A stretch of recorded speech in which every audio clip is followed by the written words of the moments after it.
Hi, I'm Ken Johnson. I'm a horticulture educator with the University of Illinois Extension, and today we're going to talk about making kissing balls. Kissing balls date back to the Middle Ages. They fell out of favor for a while, but have become increasingly popular the last several years. In fact, you may find these in local garden centers or nurseries. While they may seem daunting to create, they are relatively easy to make, and they are a great project to include the whole family in. To make a kissing ball, there are a few basic supplies you'll need. First, you'll need some sort of foam ball, whether it be styrofoam or floral foam. If you use floral foam, soak it in water and let it drain before using. The advantage to using floral foam balls is that they will help keep your foliage fresh longer. Second, you'll need some evergreen foliage. You can use branches from trees such as juniper, like I have here, pines, firs, spruces, whatever you may have in your own landscape. Or you can ask your local florist to see if they have any. You don't have to use just needled evergreens. Broadleaf evergreens such as boxwoods can also be used. If you can't locate any live plant material, you can also use artificial greenery. If you are using live plant material, pruners are going to come in handy when you start cutting up your branches to make your kissing ball. You'll also need some floral wire, ribbon, and then any sort of decorations you may want to add, such as pine cones, winter berries, or holly, and these can either be fresh or artificial. To start making our kissing ball, we're going to bend some floral wire in half and then stick that through the styrofoam ball. And I found it works best when you twist these ends together to get it through that styrofoam ball. Now right here I'm using a 3-inch ball, which may seem kind of small, but keep in mind that we're going to be sticking foliage into this, and this 3-inch ball is quickly going to become 8 or 9 inches in diameter. So once we get that wire through, we're going to pull that through the bottom. We're going to try to make sure we leave a little bit of a loop at the top. Then we're going to untwist the end of this wire and bend it around the ball and stick those ends into the side of the ball to help secure this wire. And this is what we're going to use to hang our kissing ball with.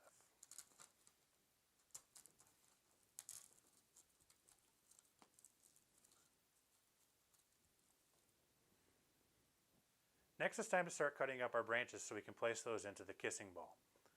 So here I have a fairly long branch, so I'm going to cut this up into maybe 4 or 5-inch segments to place into my ball. And when I'm doing this, I'm trying to cut kind of below one of these side branches here.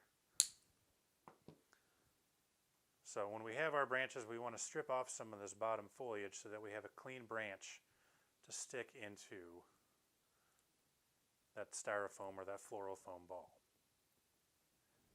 Now it's time to start placing your foliage into your ball. So you're just going to take these branches and stick them down into the ball. And depending on how full your branches are, that's going to kind of dictate how far your spacing needs to be. But you want to put your branches close enough together so that you don't have any blank spots that you can see through.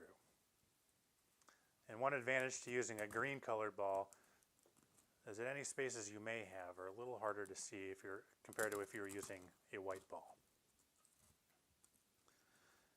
And I'm just going to go around the entire ball sticking my branches in. And some people prefer to have a real uniform shape, so they make all their branches the same length, whether that be 2, 3, 4 inches, what have you.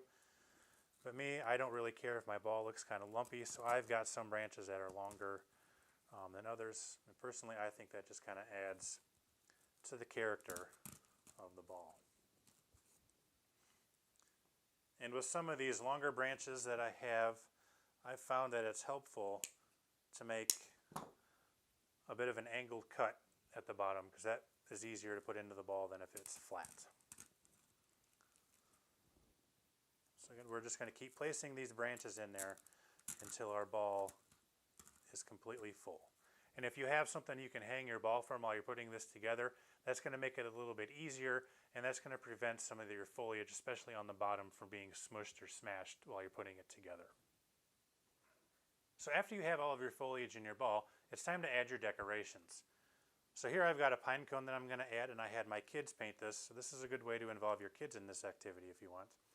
And before adding this pine cone, I'm going to wrap some of this thinner floral wire around it, and that's going to make it easier to put in to my kissing ball. So I'm just going to wrap this around here, kind of getting that wire underneath those scales. And then I'm going to twist those wires together on the back side here and kind of double that up, since this wire is kind of thin, to make it a little bit easier to stick into my ball. And then when I have that ready, I'm going to stick that directly into the styrofoam in my kissing ball.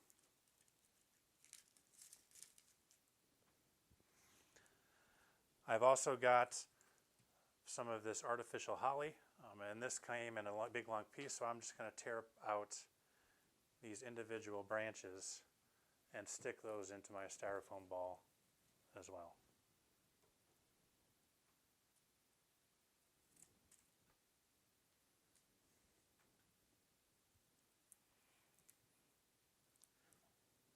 And then I'll just keep doing this across my ball. And we also grew some cotton in our yard this year. So I've got some cotton bolls here that I think I'm going to add to my kissing ball as well. And again, I'm just going to stick that into the styrofoam as well. And you can add as many or as few decorations as you want.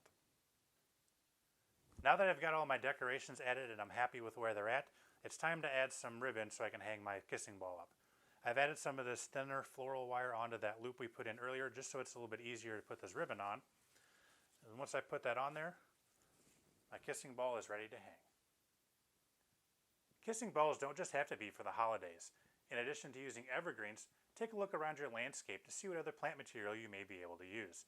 For example, here's a kissing ball I put together using hydrangea blooms I found in my yard. Kissing balls are often hung from chandeliers, windows, and entryways. To keep your kissing ball lasting as long as possible, keep them away from direct sunlight as well as sources of heat. Additionally, keeping them in a cool location can help prolong their lifespan. Thanks for watching, and keep on growing.